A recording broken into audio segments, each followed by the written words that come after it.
In the United States of America in the year 1957, everybody wanted a big, long car.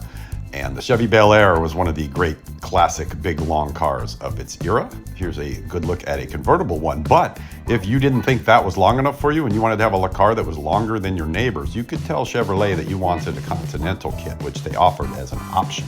Continental kit, they put the spare tire on the back of your car instead of in the trunk. And then your car's just a little bit longer than the guy across the street. And you're just a little bit superior with your Continental kit. Sticks out. You see how the bumper extends and goes around it like that. And then your car, I had to use a wide angle lens on this to get the whole car in here because it's so long and wide. But your 57 Chevy is now a little bit longer than Ted across the street, and he then is eternally jealous.